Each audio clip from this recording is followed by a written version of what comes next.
So this is a hard question. It's you can get really wrapped up in this question. I think I'd probably skip this in the exam.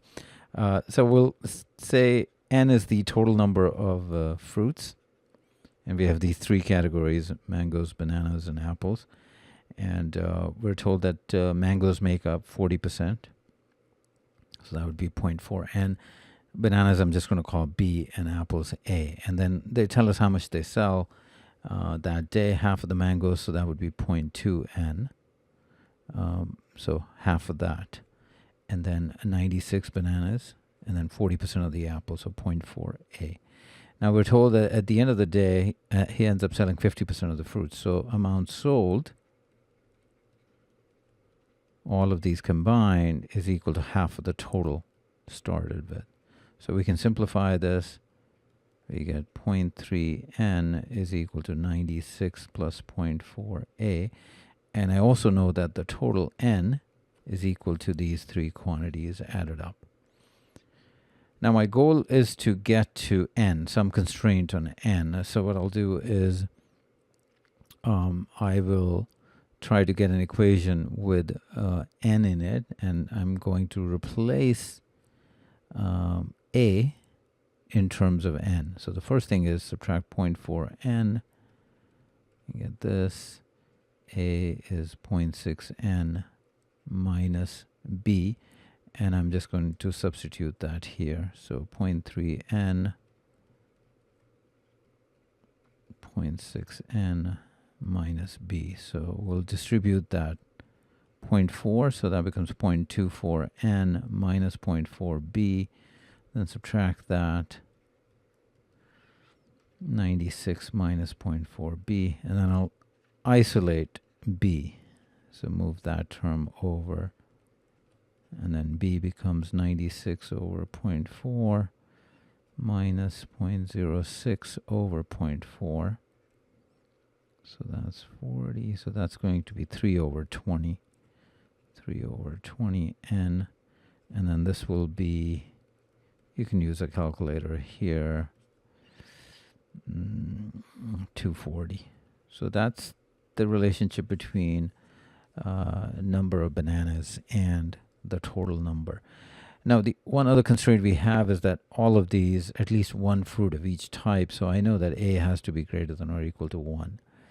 So from this, I know B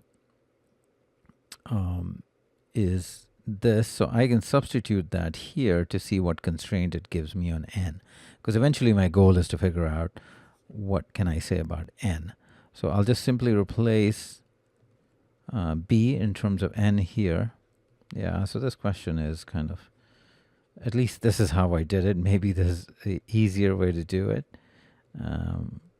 But that's an entire possibility. So 6 over 10, which is 6 over 10. So I'm going to double that. So 12 over 20. I'm just matching that with this.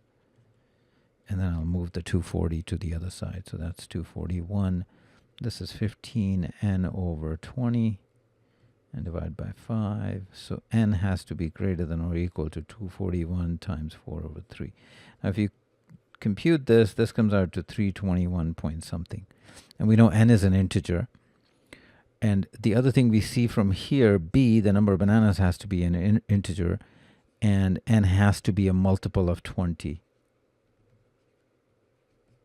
Because this has to be an integer, which I'm subtracting from 240. So it can't be 330. I'm looking for the next number that's a multiple of 10, because 330 is not divisible by 220. And the smallest number is 340. So at this stage, that looks like the answers, but I'm going to go and do this computation. So if we had to check all my work. So mangoes, banana, apple. So 40%. So that's 136 mangoes. Bananas would be 3 over 20 times N. 51, 240 minus 51, so that would be 189. And if I add these up, so that's 15. And now we're selling the next day half of that That's 68. 96 bananas, which they already told us. And then 40% of that is 6. So if I add these up, 102 plus 68, it is indeed half of that. So it works out. The answer is 340. There are, of course, multiple answers, but they're asking for the smallest possible total. So yeah, I mean, honestly, I mean, I'm not sure how many minutes. Maybe it would take me 5 minutes if I were to get it right. But if I, made some computation mistakes or equations, then it just gets messy.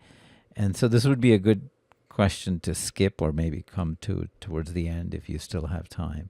But yeah, I think it's also important in the exam to stay away from the harder questions. And this is a good example, at least for me.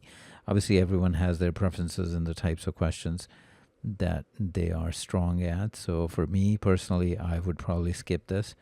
But you have to do that quickly early on as you're kind of setting it up. So, but to summarize here, the answer is 340.